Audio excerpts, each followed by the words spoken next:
Jo també volia dir una cosa d'això, no sé si... Jo també volia dir una cosa d'això. Jo crec que aquí és veritat que hem d'estar disposats, però també hem de ser conscients de dos temes que jo crec que de vegades no hi hem reflexionat o ens han passat una mica per alt. Una és que l'1 d'octubre, en realitat no l'1 sinó el 10 i el 27, hi va haver qui va tenir por de fer la independència. Per això, potser és que hi pot haver no sé què, però no va tenir por de no fer la independència. No fem la independència i no ens passarà res. Ara sabem que no fer la independència genera una onada de repressió important. No fer la independència. És veritat que potser que no va ser de la gent de l'1 d'octubre, però sí que ens ha generat repressió, les manifestacions, ens ha generat repressió evidentment, no és la típica, no? Agafen els líders i els tanquen, els de l'exili, o sigui, et genera repressió que ens toca, no? Però també hem de tenir en compte, com dèiem abans, que aquesta repressió la fa l'estat espanyol i que, per tant, aquesta repressió, un cop passes a ser estat català, llavors aquesta repressió és diferent, no és una repressió, i això ho diu fins i tot la sentència de l'1 d'octubre, la sentència del procés que diem, diu, no, és que aquesta gent es van aturar només amb un paper del 155, amb un paper que els hi va venir del Senat. I els papers aquests, que van ser uns papers que no haguessin set res, aquests papers, podria haguessin vingut més coses, però aquests papers no haguessin set res, van ser molt, perquè a més ja tenien els judicis que ja havien començat a tirar, doncs aquests papers van traslladar-se a molts judicis a dintre de l'administració, els judicis que hi va haver després, les pressions dels lideratges i tots els que hi ha encara al jutjat 13 i els que hi ha hagut després, els dels Mossos, que ens van fer girar els Mossos com un mitjó i encara en patim, després ha vingut... O sigui, va generar l'onada de repressió.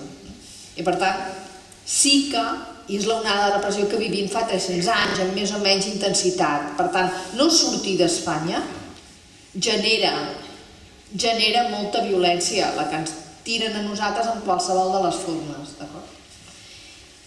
I aquest perill d'aquesta repressió dura un temps. Després, si la saltes, pot ser un altre tipus, pot ser una reacció de l'estat espanyol a dintre de la Unió Europea, que se suposa que és democràtica, ja ho veuríem, una repressió dintre de l'estat espanyol cap a Catalunya, però no a dintre de l'estat espanyol. Per tant, una cosa diferent, d'acord?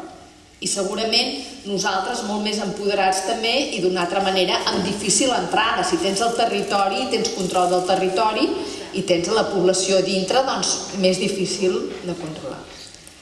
La segona cosa és que si no t'arrisques, no pisques, No, si no t'arrisques, hi ha un altre tema i és que simplement trasllades aquest risc de repressió.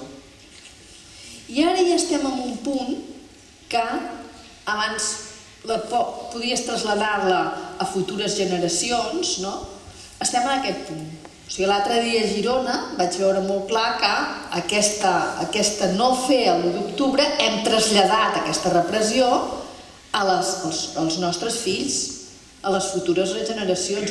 I de vegades, al revés, de vegades, quan ets jove i no fas res, també que això també a ells no, de vegades no hi ha aquesta consciència, i potser trasllades també aquesta repressió als teus majors, no ens toquis les nostres àvies, els que van pagar les àvies, no?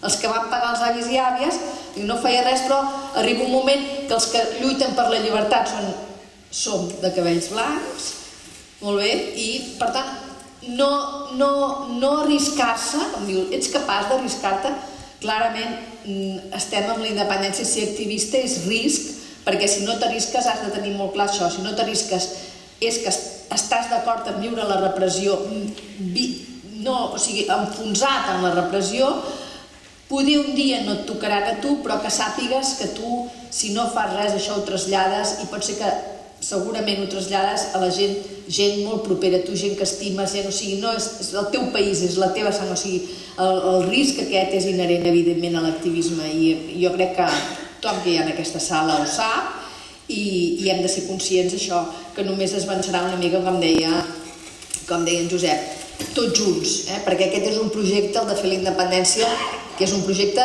de totes i totes junts. Si no, no només és que tindrem risc, sinó que evidentment no funcionarà, o sigui que no funcionarà. Per tant, l'única cosa és tenir-ho clar, i això jo crec que és això que dèiem, no? Anem a votar un cop, però fem l'activisme sempre.